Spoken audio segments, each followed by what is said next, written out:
Well, I think that's a good enough introduction to Colonel Davis. I think if you could bring us up to... Karen, is your mic on?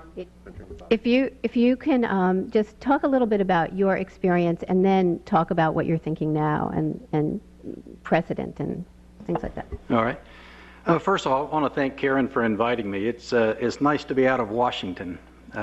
If you've been watching what's been going on there the last few days, I found there's a lot more civility on the streets of New York than there are on the streets of Washington. For me, the fundamental question, well, I think two kind of bedrock questions are, what are the source of the rights the detainees are entitled to? And I think one area where I probably have disagreement with my co-panelists, I don't believe they have constitutional rights. I mean, my view is if your only connection to the Constitution is a desire to destroy it, then you don't get the benefits of the Constitution. I do think they have rights under Common Article 3 of the Geneva Convention. So I think the first question is, what is the basis of the rights that the detainees enjoy? And then a second point that I tried to implement in the time I was there as chief prosecutor, there's a lot of talk about the common article and the common law, and there's an absence, in my view, of common sense. And to me, that was always kind of the touchstone, was what if the shoe was on the other foot?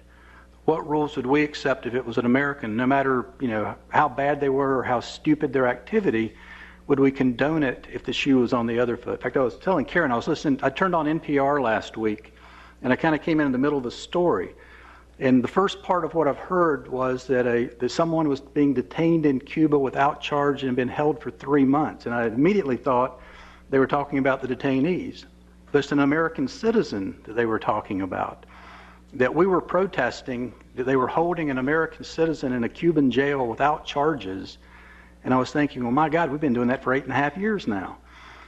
So, my fundamental kind of touchstone was, what if the shoe was on the other foot?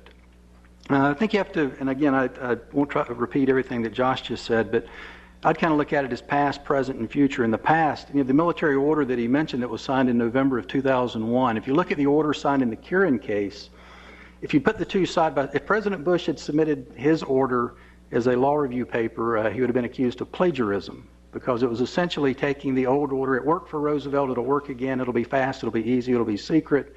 And I don't know how many times I heard from Jim Haynes and others that, my God, the Nazi saboteurs were captured, prosecuted, and executed in about 50 days. And here we are 5 years later and nobody's gone to trial, so what's the holdup?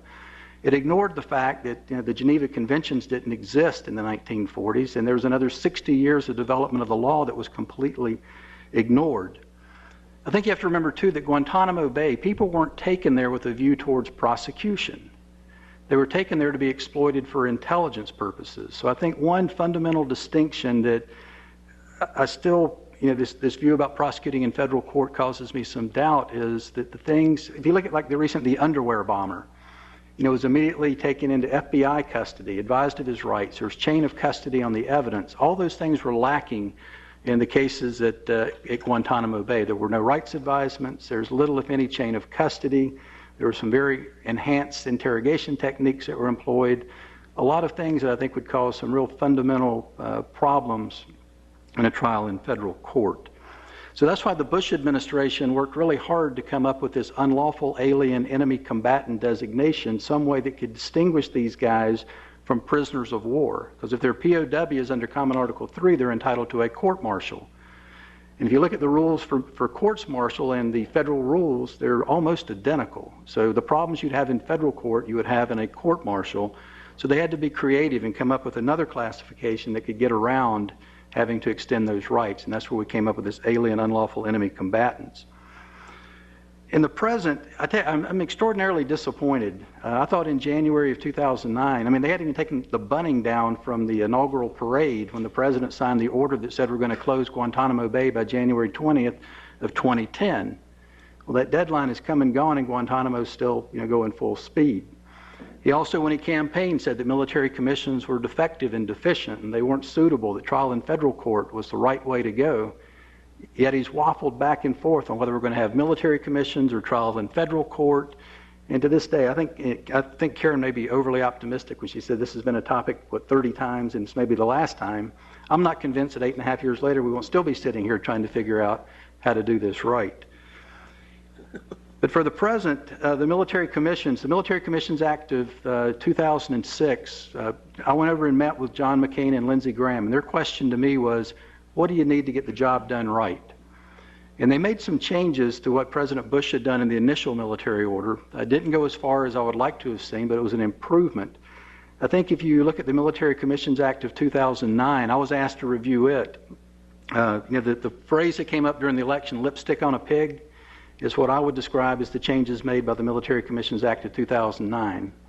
There's very little substance change. Like I think it gave the administration some top cover to say, hey, look, these are new and improved military commissions, they're not the Bush military commissions. But the changes that were made were superficial.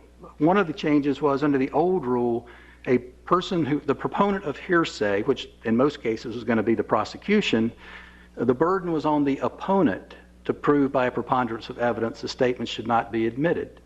Now, under the new rule, the person offering the hearsay statement, most often the government, has to prove by a preponderance of the evidence. So you've shifted the evidentiary standard by 1/100%. And they're touting that as the big improvement of the Military Commissions Act of 2009.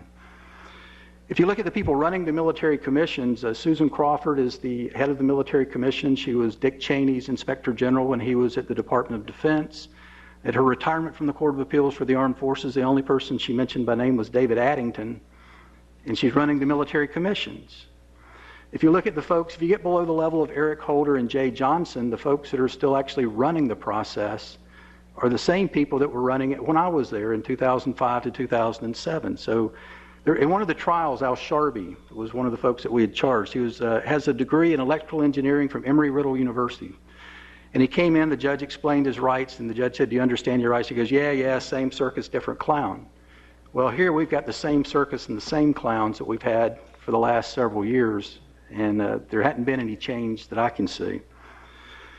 For the future, if I were king and I could do what I wanted, I think one of the points that was mentioned about why we should have public trials, we kind of went it alone in the global war on terrorism. It was our way or the highway, and the Bush administration struck out on their own.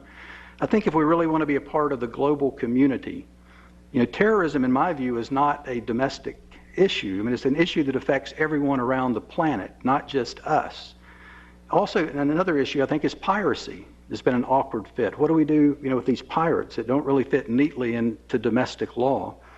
So I guess if I were king, I think there ought to be an international terrorism tribunal, something similar to the International Criminal Court, to handle these kinds of cases. Now the problem is, we've been at it for 8.5 years and we can't agree domestically on how to handle this. So I think achieving an international consensus would be a bigger problem. There are also proposals for a national security court. It was interesting recently, if you saw Liz Cheney lambasted some of the DOJ attorneys that used to represent detainees. They called them the Al-Qaeda Seven. One of those was Neil Katyal, who's now the principal Deputy Solicitor General, who represented Hamdan at the Supreme Court. And now he's being labeled, tarred and feathered as being part of the Al-Qaeda Seven, as if he is on their payroll and adopted their view. Neil is a proponent of national security courts.